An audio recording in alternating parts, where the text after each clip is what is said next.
Ce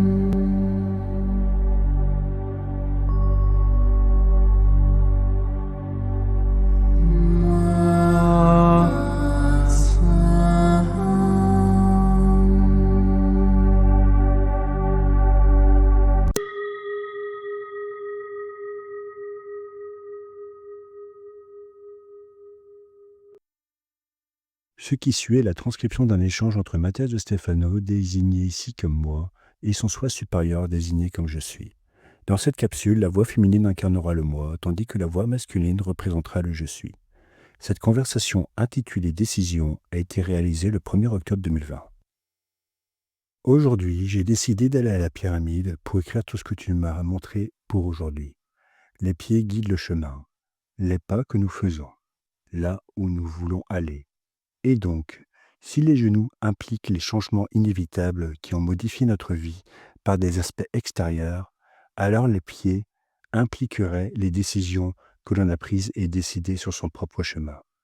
J'ai donc entrepris d'écrire les choses que j'ai décidées moi-même dans ma vie, les choses que j'ai faites dans ma vie, de mon plein gré, sans qu'une force extérieure ne me dise où aller. C'est avec une grande fierté que j'ai écrit la question que vous m'avez posée. Quelles sont les décisions que tu as prises qui ont changé ta vie? Et en faisant la liste, je me suis rendu compte qu'aucune d'entre elles n'avait été prise de mon plein gré. Dans quoi as-tu vu ça? Eh bien, la première chose que j'ai notée, c'est que j'étais allé étudier la pédagogie. Mais ensuite, je me suis souvenu que ce sont mes guides qui m'ont dit que je devais retourner en Argentine pour étudier spécifiquement cette carrière. Ensuite, j'ai pensé que faire Roma à mort venait de moi. Mais non, c'était le mandat que j'avais reçu de Roy Lintelson et les messages que j'avais reçus en Antarctique. J'ai pensé au fait que j'avais acheté ma propre maison, mais j'ai réalisé que ce n'était pas ma volonté, mais plutôt l'intention de ma mère. Et pour ma mère et la lignée féminine de ma famille. J'ai pensé à ma mission, au fait que j'ai choisi de la remplir. Mais ce que je fais est le résultat d'un mandat ancestral, pas d'un choix de ma part. J'ai également écrit sur le fait de pouvoir voyager où je veux et quand je veux, d'être avec qui je veux, d'être libre dans le monde.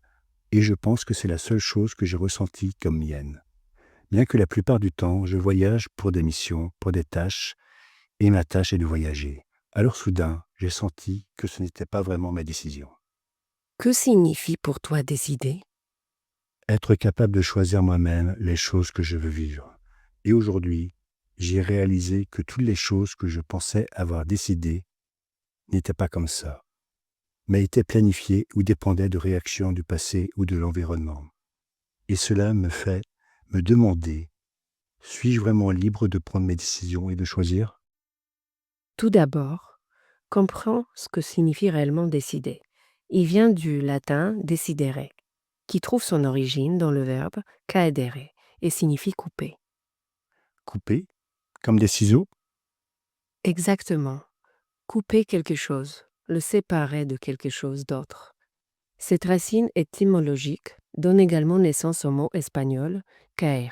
Ainsi, le mot décision revient à faire une incision, une coupure dans la route pour commencer quelque chose de nouveau. Décider de quelque chose, c'est séparer de concepts, ce que je choisis et ce que je refuse. Décider de quelque chose, c'est trancher dans le doute d'un choix pour se débarrasser d'un des extrêmes en acceptant l'autre. Lorsque l'on se trouve à un carrefour, sur un chemin qui bifurque, on prend la décision de tomber sur l'un d'eux, en coupant l'idée vagabonde pour s'élancer en laissant l'autre derrière soi ou sur le côté. Ce sont les pieds, les chevilles, qui enregistrent biologiquement ce virage dans le sens de la décision, et ce sont donc tes pieds qui enregistrent chaque pas, chaque décision prise dans ta vie. Cependant, comme pour les genoux, que nous appelons sagesse consciente et connaissance inconsciente, tu as deux pieds, et tu ne peux pas avancer avec un seul. Et quels seraient ces deux pieds? L'un est appelé ego, et l'autre est appelé être. Rappelons-le, ego est le mot latin pour je. La première personne du singulier incarne la personnalité, l'identification de l'individu, composée d'une culture d'émotions, de sentiments, d'idées, et d'une biologie spécifique. Il définit ce que vous êtes à la suite de la division de tes cellules au cours du processus de gestation et de vie, ainsi que ce qui s'acquiert dans l'expérience. Ton ego est le filtre du monde, son interprétation, ta place dans celui-ci. Il incarne donc tes besoins idéologiques, émotionnels et biologiques, liés à ton environnement et à ta survie. Par conséquent, l'ego, le jeu, est basé sur les besoins et les volontés de l'individu. Et l'être? L'être est celui qui incarne le verbe conjugué à la première personne du singulier, devenant le je suis. Contrairement au pronom personnel qui indique la question qui, le verbe indique l'action de la question quoi. Pour qui fais-tu quoi? Tel était le dilemme aujourd'hui. Ce que je fais. Et pour qui je le fais. Car j'avais l'impression que tout ce que je faisais dans ma vie, tout ce que je pensais faire pour moi, et par mon propre choix, je le faisais en fait pour les autres et à partir des autres. Le grand dilemme des deux pieds. Lequel? Quel pied te fait avancer? Celui qui soulève pour franchir le pas suivant ou celui qui te maintient fermement pour que tu puisses le franchir? Dans quel sens? Qu'est-ce qui est venu en premier, la poule ou l'œuf? Qu'est-ce qui est venu en premier, la question ou la réponse? Ce sont des questions abstraites auxquelles il est difficile de répondre.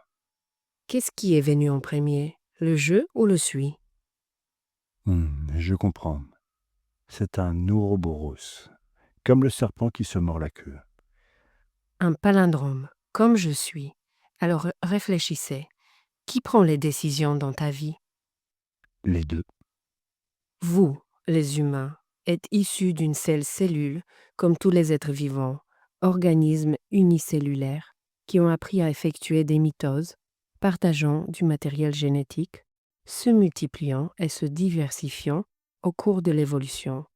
En appréhendant tout ce qui est nécessaire dans la vie, vous pourriez être ce que vous êtes maintenant.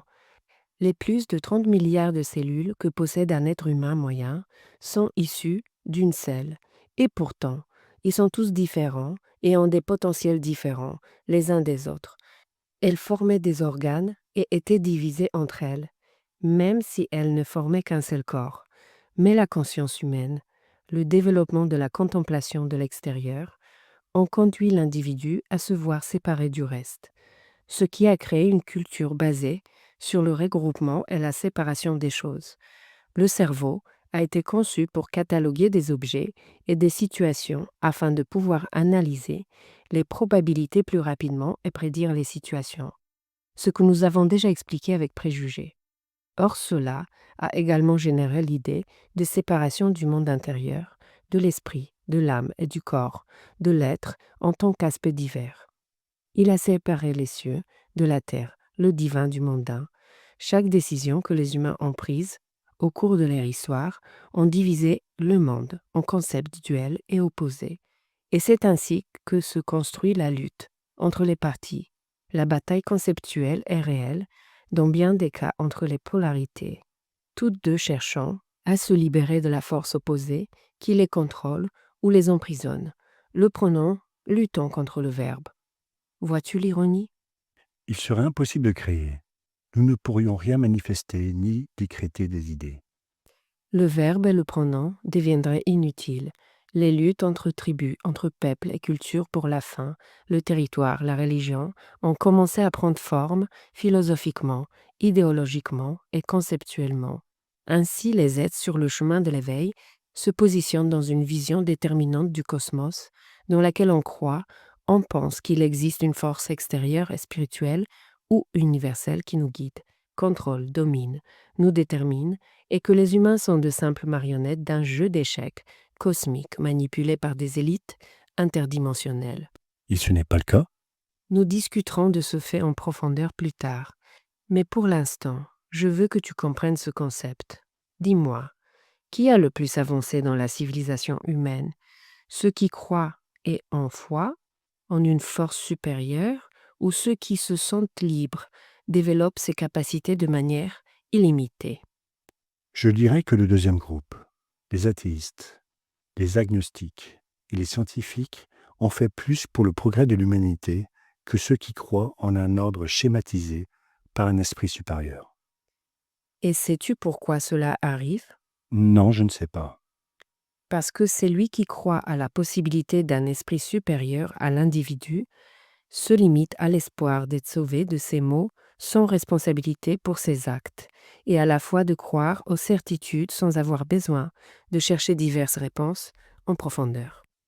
Tu me dis pratiquement de ne pas croire à ce que je ressens, à l'esprit universel, au guide, au professeur et à tant d'autres choses que j'ai ressenties et vécues. Oh non, je n'ai jamais dit ça. Fais attention à moi, le jeu, l'ego, qui perçoit les choses, le fait par nécessité, par désir, par survie au milieu d'un cosmos séparé. Et ainsi, il projette les coupables et les sauveurs à l'extérieur. Que ce soit du côté religieux ou athée, l'ego est limitant, mais quand tu t'ouvres à la spiritualité et à la science, tu transformes le pronom en un verbe. Tu cesses de t'apitoyer sur toi-même, tu cesses de référencer le cosmos selon tes propres besoins humains, et tu commences à être une partie active de l'univers. Tu deviens Dieu, le chemin de la spiritualité et de la science. Les deux découvrent que le potentiel est à l'intérieur, pas à l'extérieur. Les deux reconnaissent que le pouvoir de l'univers ne réside pas dans les galaxies, mais dans les atomes. Les deux savent que la vérité n'est pas ailleurs, mais en soi. C'est là que tu trouves la responsabilité. C'est là que tu découvres que le jeu est un outil et que le je suis est l'action qui est menée avec cet outil. Aucun d'eux n'est réel, car par eux-mêmes, ils n'existent pas. L'univers se crée lui-même. Chaque pas est ta décision. Parfois, le jeu avance d'abord, parfois le suit avance d'abord. Mais pendant que l'un avance, l'autre le soutient. Quand tu dis que Mathias n'a jamais pris de décision dans sa vie parce qu'il a toujours été commandé par d'autres, consciences supérieures, tu te bases sur la loi irréelle de la séparation dans laquelle tu considères ton ego comme un tout et le je suis supérieur comme juste cela, quelque chose au-dessus de toi. Il n'y a pas de moi inférieur ou de moi supérieur. Il n'y a que le je et le suis, le pronom qui et le verbe quoi. La décision est conjointe car nous sommes un. Nous sommes des miroirs, tout comme les mains, les pieds, les yeux, les oreilles. Les deux mains saisissent et créent, les deux pieds marchent, les deux oreilles entendent tout, les deux yeux voient plus largement, les deux hémisphères cérébraux régulent tout le fonctionnement du corps. Parfois, l'un est plus fort que l'autre, mais les deux sont un. Par conséquent, dans la langue espagnole, somos, nous sommes, est aussi un palindrome pour que tu t'en souviennes. Reconocer somos seres yo soy. Reconnaître que nous sommes des êtres que je suis. Le grand palindrome que tu m'as raconté avant de commencer tout le chemin. Eh bien, le vrai chemin ne se réalise qu'en reconnaissant cette vérité. Quiconque continue de penser qu'il existe des êtres supérieurs qui contrôlent la liberté des autres et que l'objectif est de se libérer de ce système n'a pas encore compris ce qu'est ni qui est ce système. Et bien que dans la nature cosmique ces luttes existent, et nous en reparlerons plus tard, tu ne peux pas comprendre pourquoi elles existent sans comprendre la loi fondamentale selon laquelle dans l'essence cosmique, elles ne sont en réalité que de simples perspectives. Alors, ce n'est pas moi qui décide de ma vie. C'est nous deux, comme un seul. C'est le je suis. Tu y trouveras la liberté de ton chemin. Écris alors, quels sont les choix que tu as faits toi-même, sans force extérieure apparente, et qui ont transformé ta vie. Et lorsque tu écris les réponses, rappelle-toi que ce n'était pas toi, c'était nous deux. Je suis. Alors, je décide de ne plus décider dans ma vie. Et désormais, je choisis de choisir. Choisir, choix, vient du grec ex vers l'extérieur et de l'indo-européen leg, rassembler. Contrairement à décider, le mot choisir met l'accent sur l'intention de rassembler, d'unir les choses. Faites donc de votre vie et de chacun de vos pas un choix, et nous serons toujours ensemble.